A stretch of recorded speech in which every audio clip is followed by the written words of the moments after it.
Ok, Boris, pour commencer, est-ce que tu peux te présenter? I'm Boris Herrmann from Germany, I'm a professional sailor, and I'm starting to my second Vendée Globe. Est-ce que tu peux nous expliquer ta découverte de la voile? On ne connaît pas forcément la culture de la voile allemande. Comment toi, tu arrives à la voile? I started sailing with my dad at a very young age of 6 months. They took me out as a baby on their cruising boat. My parents, and mainly my dad, he really went every weekend and every holiday. And then a bit later, I started sailing the Optimist and dinghies and 470s and did regatta sailing and the Mini Transat. And so I got more and more into the French sailing scene. À quel moment tu rencontres, toi, en tant que spectateur amateur de voile, le Vendée Globe? I think the first time that I heard about the Vendée Globe, that was at my age of probably 15 or 16, through a film on Arte, and they had a nice documentary about the old Vendée Globe with pictures from Loïc Perron and the first Vendée Globe, the second Vendée Globe. These pictures were stunning pictures, and I really thought, wow, this is the most amazing thing that I've ever heard of. Et que retiens-tu des précédentes éditions? Quelles images, quels skippers, quelles histoires t'ont marqué? I remember the pictures of Loïc Perron surfing down big waves in the Southern Ocean. And he had installed, I think, on the back of his boat cameras that would stay vertical when the boat does this movement in the waves while it's surfing down these huge Southern Ocean waves. And that was at a time I was 15 or 16. I had just discovered in my little dinghy on the lake what surfing means when the boat sails very quickly with its little spinnaker. And I thought, wow, this is like the dinghy sailing but on the ocean. And that inspired me a lot. And that was one of the pictures, but then also all the craziness of Loïc Perron had the wall inside his boat decorated like a house inside with stones, like a brick wallpaper. And another one, Bertrand de Broc, had like a flower pot hanging in the middle of the boat. And so there was also this adventure aspect and this craziness of these very individualistic people who they were interesting characters. It was nice to look at. Et à quel moment tu te dis que cette histoire pourrait être la tienne et que tu te prends à rêver de participer un jour? I think it was while passing Cape Horn in 2008 on a Class 40 in a race called the Global Ocean Race, a Class 40 race, double-handed with stops.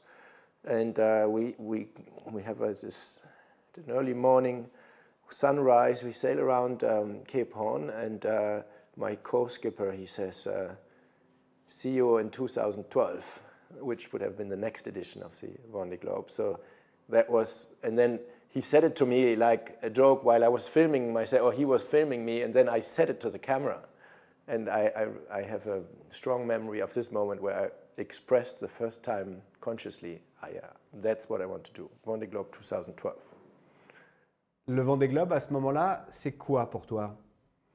Well, while we did this race around the world on the Class 40, 2008, 8-9, I think it was, the Vendée Globe happened in the same time, and I was following it very closely. The internet was not that quick at the time while being at sea, but in the stops I was looking at all the pictures and the videos, and it was the edition where Michel Desjoyaux won again, I think. And there was like these amazing machines, these boats, beautiful boats, and strong competition, and a big adventure to go alone and non-stop. À partir de 2010, tu vas commencer à naviguer en IMOCA et tout de suite avec l'idée de faire le Vendée Globe? Yeah, it became then quickly a very strong desire and wish to do everything to organize the Vendée Globe. And actually, the race on the Class 40, we won that race, and my sponsor at the time was very happy with us in the race, and he said, okay, Boris, we're going to build a beautiful boat together. We're going to do the Vendée Globe 2012. And that's also how I started making contacts here in Brittany. Where do we build the boat? Who can help me, etc. But then the company had a big economical crisis and went bust, and so it took me then 10 years longer to get back to have my own Vendée Globe project. It's not easy to find the partners and to build up a project. But in all these years I was able to sail on other projects, and it was maybe for the good as well to wait a bit longer until I actually did it. Et alors raconte-nous ton histoire avec Monaco, parce que c'est à partir de ce moment-là que tu vas commencer à construire ce projet Vendée Globe pour 2020. On ne comprend pas toujours le lien entre Hambourg, la Bretagne et voilà, ta résidence habituelle et Monaco. Explique-nous ton lien avec Monaco. Yeah, so in my life, I stand a bit on three legs, in Hamburg, in Monaco, and in Lorient in Brittany. Here in Lorient in Brittany, we have our team base, and it's our home port for the boat, and our technical base. We train here. In Hamburg, that's where I live, and where's also my network to companies and supporters and people who help us to create the campaign. And Monaco is really where where this Malizia project started, and Monaco is our anchor and origin somehow, together with Pierre Casiraghi, my friend from Monaco. We both met sailing on a race across the Atlantic in 2013, and then one day he called me up, Boris, come to Monaco. We will create Team Malizia. That was his idea, and we started that with a little bit smaller boat. And then we developed this, and the project became quite professional and well organized. And then that was the foundation for building an IMOCA campaign. Alors finalement, tu vas réussir à monter ce projet et à t'aligner sur le Vendée Globe. Raconte-nous cette découverte du Vendée Globe en vrai. It was really the rendezvous with Pierre Casiraghi, which led many years later to me being at the Vendée Globe start. We can say it like that. Because through his idea of creating a sailing team, we had the possibilities to build what we needed. We needed an investor to help buy the boat. We needed another sponsor. We needed all kinds of things and a good team behind this. So this all takes time, and Pierre really was there around and was saying, look, I want to help you realize your dream of the Vendée Globe. He liked this dream. And a crucial moment was the start of the Vendée Globe 2016, where we went together with a German yacht owner and now a very good friend, Gerhard, who got a bit intrigued in all of this, and we suggested him, maybe you could be the investor to help us buy the new boat. And we went out with him on a ferry catamaran and followed the start. It was beautiful weather, flat sea, so it was really a great pleasure to follow the boats quite far out on this catamaran and see. And I think we received this energy from all these people in the village. It's such an incredible experience to live the start of the Vendée Globe. And coming back to shore after this impression, that friend Gerhard said, okay, no matter what, we need to do this. Let's go and handshake with that owner of that IMOCA that we wanted to buy. Let's do it. And that was when this process really started. Alors raconte-nous cette édition 2020. Tu vas être un des acteurs jusqu'à la fin, jusqu'à une fin un peu cruelle pour toi, évidemment dans le finish, qui jouait une place sur le podium, voire mieux jusqu'au bout. Est-ce que succinctement, mais tu peux nous raconter cette aventure? So for me, starting to my first Vendée Globe 2020, I had already accumulated a lot of experience in the IMOCA class and on my boat. I had been sailing my boat for 4 years, 2017, 18, 19, 20. And all these years we sailed many miles. I think we sailed by far the most miles of the whole IMOCA fleet. I did races that the others had not even heard of. I did a race from Bermuda to Hamburg, which was not at all for IMOCAs. It was just for yachts. And we actually also were first ship home on that race. And it led to Hamburg, my hometown. So that was a great experience. And all these were opportunities to gain experience with my boat. We also did a trip an unlikely trip where we brought Greta Thunberg across the Atlantic to New York in 2019. So everyone would think, why do you kind of waste time for your Vendée Globe preparation? But no, this is really these experiences. Go there and go back twice across the Atlantic. We broke stuff, we had problems that we solved. So this was all really solidifying my campaign for the Vendée Globe. And when I was at the start line, I felt like, oh, I'm really ready. And I felt that throughout the race, there was no major technical surprise. The boat was really very well prepared with the team, together with a strong team that had stayed also around for the preparation. And it was a great success, I think. I think I was a bit timid and shy in the Southern Ocean. Coming around Cape Horn was a little knockdown. I had quite a bit of storm just before Cape Horn and broke a bit my mainsail, and I was not, at that moment, I was a bit down and not really in the fleet where I wanted to be. But shortly after, the next day, when the weather calmed down behind South America, I realized, oh, I'm the only boat going up the Atlantic who has no major problems. So let's go. And then every day I gained one place, and after a week later, I was first at the equator. So 2 weeks later, maybe. but that was an excellent surprise to see, wow, the race is really starting now. From the equator to Les Sables d'Olonne was then like a new race, like the final race to the finish. And the last 3-4 days was like a regatta, like the Azimuth race here in Lorient. It was like really, can I gain 1 mile here? Should I go a bit closer to this corner or there? How do we get to the finish? And it was the most amazing finish to come into the finish line with 8 boats within 16 hours. And it could have been totally differently mixed with a small wind shift. 10-degree wind shift for me would have changed my ETA by 4 or 5 hours, so by a few places on the ranking. So that was an incredible experience. Et tu étais dans le match pour la victoire. Charlie dit qu'il te surveillait de près et que tu l'as inquiété jusqu'au bout. Raconte-nous ces dernières heures et cette collision dans la dernière nuit, me semble-t-il, avant ton arrivée. The last 2 days, let's say, to the finish, I have them engraved in my memory very precisely. And there's certainly some moments through this long Vendée Globe which are a bit blurry. There are also tough moments that I'm not so happy to remember.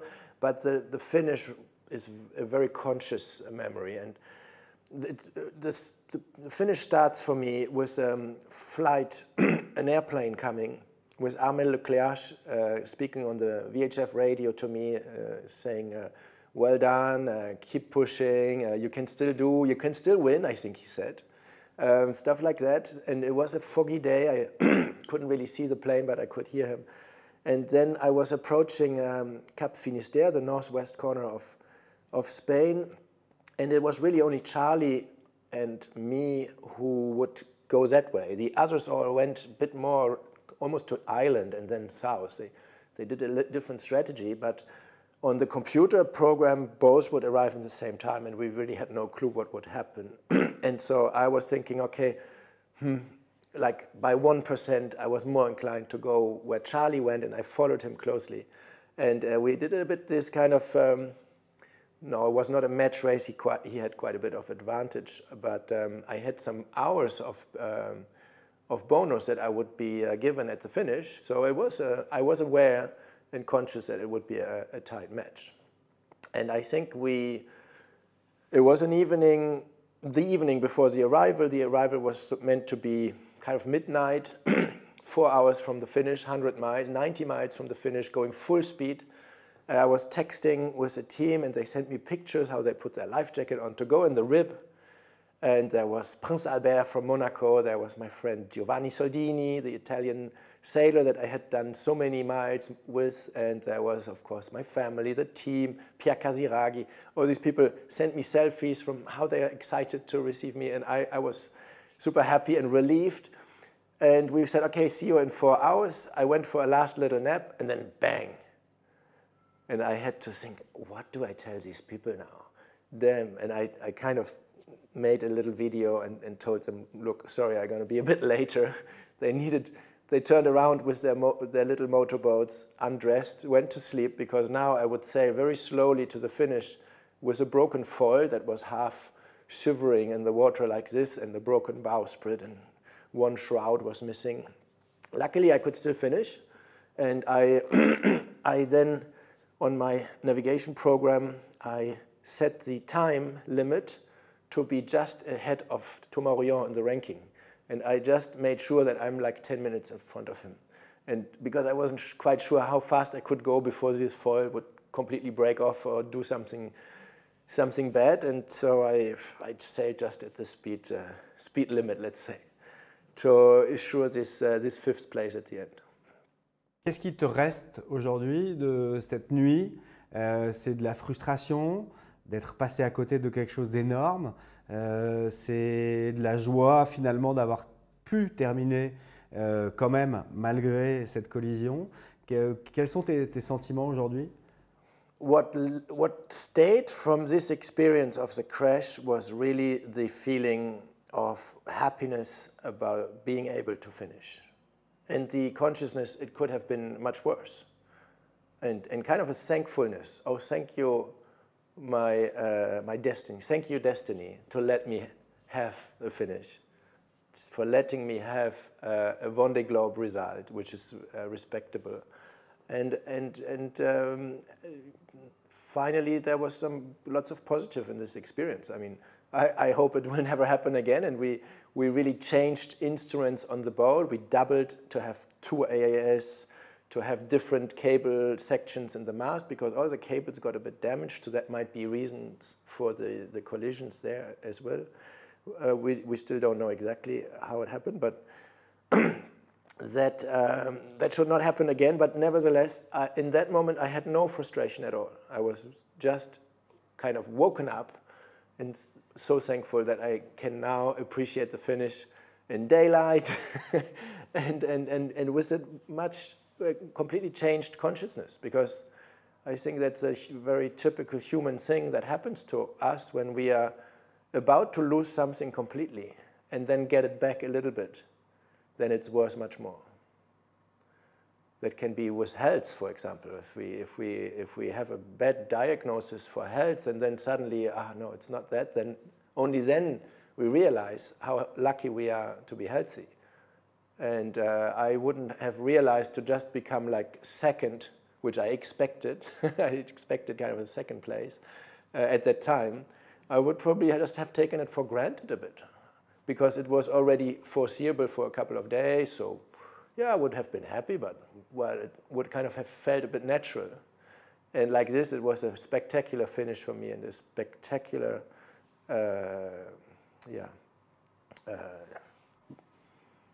moment. Est-ce que pour toi, il est tout de suite clair que tu vas repartir sur une campagne? For me, the question whether I would start on another Vendée Globe, I negotiated that a lot during the Vendée Globe. And I have a few French skippers that I speak to during the time at sea. I speak sometimes with Sam Davies or with Giancarlo Pedotte. But in this case, it was Fabrice Amedeo who had said me, forget it, Boris, the moment you go over the finish line, this is like something happens and you're just going to want to do it again. And it happened to him already 2 times before.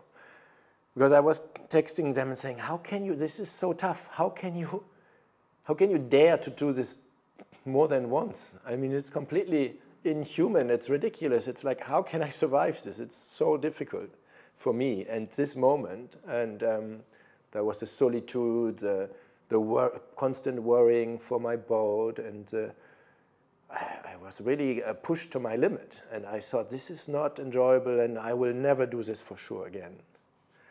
And I asked even my team manager, Holly, and my wife, I said, can you please, when I come back, can you please shake me and remind me of this conviction that I should never do it again? But then in the same time, you sail back in the warmer water in the Atlantic, the ranking gets better, the worries get a bit less, and then I already felt, okay, no chance. I have to do it again. And I wanted to come with a clear answer for myself over the finish line. And that was clear. So the moment I finished, I had said to everyone I wanted to do it again. Qu'est-ce qui est aussi addictif dans cette course? I think the Vendée Globe, yeah, it is a bit addictive. Why is it so addictive? It's hard to say, and it's paradoxal. You suffer moments where you think you are so stupid to have decided to go here. And there are other moments where it's a bit like being on drugs. You are in such an intensity of, everything relies on you. It's really, you have so much to play. You are master of this fantastic machine. And you negotiate the nature around you, the winds, the currents, the strategy, and you manage to rebuild yourself over and over again to overcome these problems that are thrown at you every day, literally every day. But I would say once a week you have a big problem. That's probably statistically true in the Vendée Globe, where you suddenly, everything is put into question every week. Like the energy supply of the boat suddenly doesn't work anymore. So you think, and your short team can only help you so much. They can say, okay, stay calm, search for the error. We can't see it from the land. So you go through the cables and you think, why does this not charge my battery? And then I found like a cable, a hidden connection of a cable that was disconnected, but there was still from the outside it looked still good, but I could just smell a little bit of electric smoke and heat, could feel some heat on this cable and could replace the cable. But everything is put into a question and you rebuild yourself, and these are very strong moments of like where you feel very effective and very what you do, your day is very impactful, and it's just an intensity, I think, that's so strong, and a mixture of all these impressions from the freedom of being out and the competition, the excitement, and yeah, it's just an incredible mix of feelings. Parle-nous un peu de la solitude, qui est quand même la donnée principale de cette course, qui la rend unique, parce que c'est le seul moment dans une vie parfois où on sait qu'on va être seul pendant 2 mois et demi, 80 jours. Comment tu abordes cette dimension? Est-ce que tu en souffres? Quelles sont tes solutions?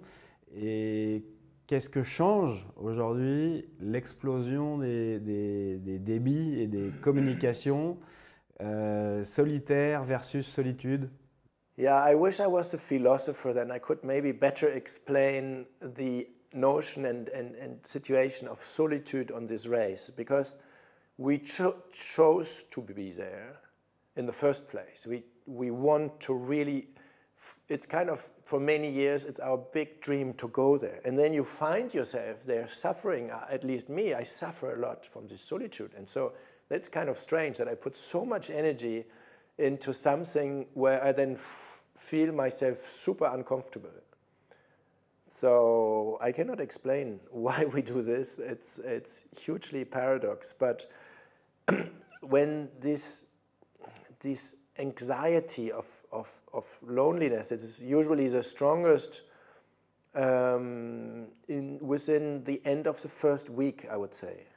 The first week is kind of a difficult transition for me from going to land to this orbital capsule, to this my little space station that I then live on totally alone, totally physically disconnected from other people. And I have to be autonomous, self-reliant, and so on. But there's kind of a week of untying from the land. And the first 2 days is the adrenaline, and you just need to sleep, and you need to, your muscles hurt, and you're fighting through the bad weather of Biscay, going through the first front, and you survived that, and some boats have already problems, and you pass them, and then you're in the middle of the action, and then you realize, oh damn, this is only 3 days, and I still have 3 months to do. And then, oof, that is like a mountain, a mental mountain in front of me, that to go up this mountain seems impossible. It is such a huge mountain, this long time alone, and I don't then know how to, I sometimes don't know how to do it. And then that's really difficult for me. So there's moments where I really, I really don't know how to do it, and I'm really uncertain, and it's difficult, but I now have a bit of experience about it. I know that this feeling is strongest at the end of the first week, and on those days when it happens, it can also happen later in the race again, around Christmas, in the long Southern Ocean, in the long Pacific, where you have such a long stretch. To sail across the Pacific down there is like sailing from Los Angeles to Warsaw or to Moscow almost, that distance. It is super far. So you're really long time there looking again. This is like a huge mountain again to climb. And I know that this feeling when it's the peak of anxiety is around 10 a.m. to midday. And then the afternoon is usually better. And at night, I don't have this feeling at all. At night, the universe closes down. You can only see a few meters around the boat, and I feel like in a little nest. And then in the morning, when you see the horizon again, and you're reminded, I'm gonna spend all this day alone again, and there's just the horizon around. This is a bit difficult sometimes, but it's just a few days in the whole race. Et tu as trouvé des moyens pour sortir de cet état-là, je sais pas, de la sophrologie, est-ce que tu as cherché à pallier ce petit handicap? Yeah, I have a little handicap with this. I don't think that all the competitors live at such difficult moments with this solitude. I think some people are a bit more relaxed about it.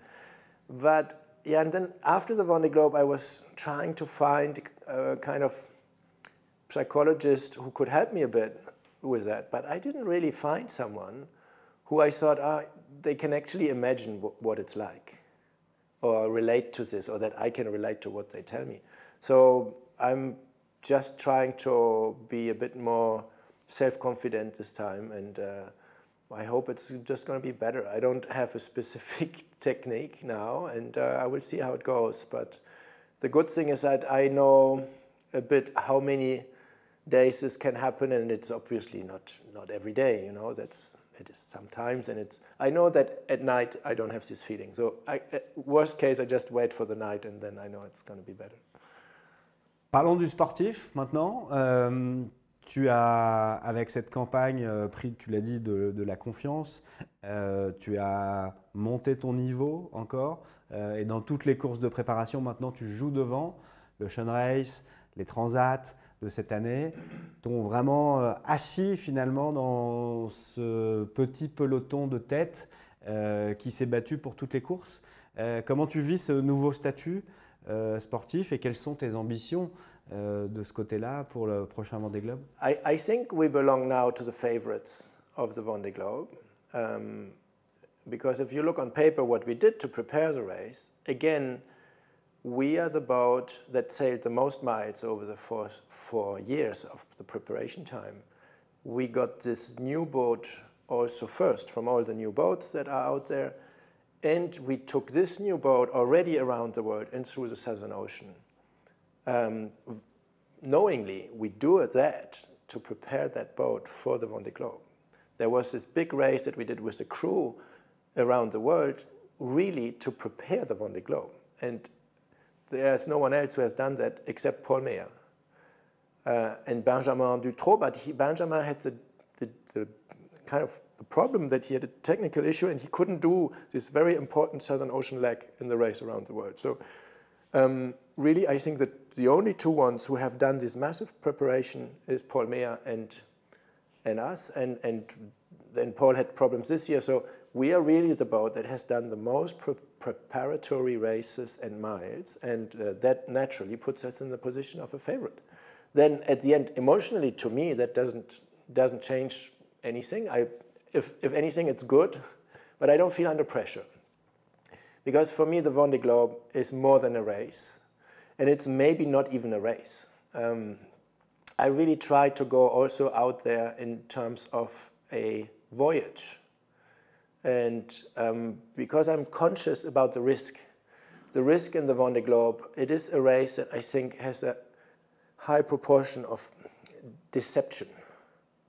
Something can break. Your bowsprit breaks in the first week and you're out of the race, but you can still do the voyage. So I really want to be prepared for going out for a voyage. There's the notion of competition, and that motivates me to do it. But I can also, inside, blink a little bit with my eye and say, well, the competition is a nice pretext for me, a nice excuse to do this amazing voyage. I would like to see it a bit like that, to really appreciate the privilege of being given this amazing machine, of being given the time and the opportunity to go out there, to go sailing with this boat that can sail faster than the wind, that can take me around the world in probably under 70 days, if we're lucky, we will see, that can go 40 knots speed, that can fly over the water. I mean, this is really what I dreamt of when I was 15 or 16 years old. So that's what I want to do. And whether I'm first or 10th or 15th, I don't want to be less than 15. But this is part of the game, and it's our job to compete. So the other boats are very well prepared. They are amazing sailors. They have done 4 Vendée Globes already, some of them. So obviously they will beat us. And I don't expect to win at all. But yeah, you can speak about us being a favorite. That doesn't bother me, and it's correct on paper. Pour l'amateur de sport que tu es, de compétition, j'imagine que l'excitation de pouvoir participer à armes égales avec les meilleurs sur cette course qui s'annonce passionnante parce que le niveau n'a jamais été aussi élevé est une jouissance géniale quand même, non? It is true, I am a competitor. I'm a little bit a naive dreamer too. I love the stories of the old Vendée Globe and Moitessier and Tabarly and all these things. I love to go out for the adventure, and that's a great resource that I have to hopefully to be able to enjoy being out there apart from the competition. But then yes, I'm also a competitor. I spent so many years in my life competing on little race courses up and down the marks and trying to trim a little bit my boat and doing a millimeter here and a little bit there. All this geeky fiddling that we do with the race sailing. I have done that all my life and I love that, and now I'm been given the opportunity to be at the eye level with the best other sailors, with the other favorites. I have the resources of a great team that can really prepare the boat as we need to in the best condition possible. I have the strong sponsors and partners that permit us to build this boat and to have beautiful sails and everything clean, and we go really with everything we could wish for into this race, and that's a great feeling. Vous êtes une équipe qui communique beaucoup, tu envoies aussi beaucoup d'images. Raconte-nous cette révolution Starlink qui rend effectivement les communications très faciles. Quelle part cela prend toi dans ton rôle, ce que tu estimes être ton rôle dans le projet que vous portez, avec des causes, avec des missions. Voilà, cette partie communication du métier de marin pendant la compétition. Sharing the adventure of the Vendée Globe has always been part of the idea for me, because that's how it started for me. Someone shared these images and filmed, like Loïc Perron, the people at the time, they were filming their moments. They were filming the birds flying around the boat, the sea, their crashes, and these were the stories that brought me where I'm now. And so for me, it's a natural cycle to also share the adventure, and this is really something I want to do. And I found out during the last Vendée Globe that usually in the second half of the day, when I start speaking to my phone and do a little video, that after having shared a bit my day or my experience of that moment of the race, that it helps me a lot mentally. I feel less alone, I feel motivated, and I kind of feel connected to a little bit to the world. And so I found that out during the last Vendée Globe, so I did consistently communicate more and more in the Vendée Globe, and I think this should happen again this time. It's not really something you can oblige yourself. You cannot really plan that. When you are out there, the emotions are so strong. The emotion of the overwhelming emotion of, oh, this is too much, this is, I can't, or this is, I'm stressed, or I'm tired, or now I'm super happy. If it doesn't really come from the inside, now I want to speak about it. 100 people could call me and say, make a video, you need to speak about this or that. It would be always completely unauthentic and boring if it wouldn't come from the inside that I want to tell about. And that's something, luckily, I find really joyful and that I'm looking forward to. And today we are given means of technology with Starlink and faster internet connections than before, that we could maybe do this even live. So until now, we have never explored this opportunity. We have always recorded our video, send it slowly with an upload, and then they put it somewhere in the world. Now we can really speak live to people, and we will see how that's going to change maybe habits or emotions out there. So that's some new territory to explore. We can now have an internet connection that is as fast as at home. Est-ce qu'il y a un risque aussi de te sortir de ta bulle de course parfois?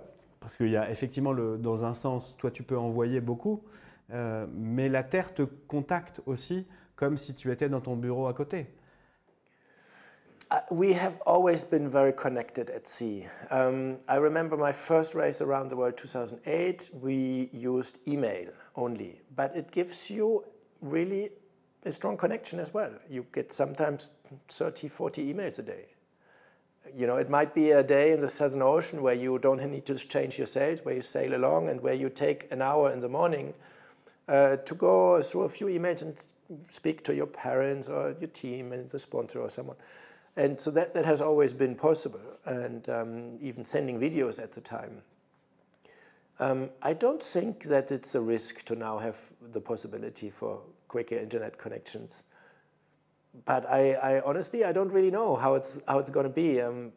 We have only tried it a little bit until now. We had on the 2 transatlantic races that we did early this year, I had already this possibility.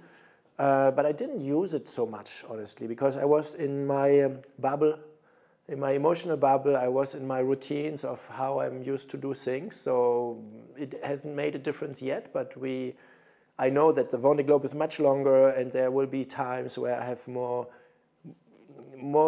energy to open my bubble a bit and to speak to in different ways to the world. Sur la météo,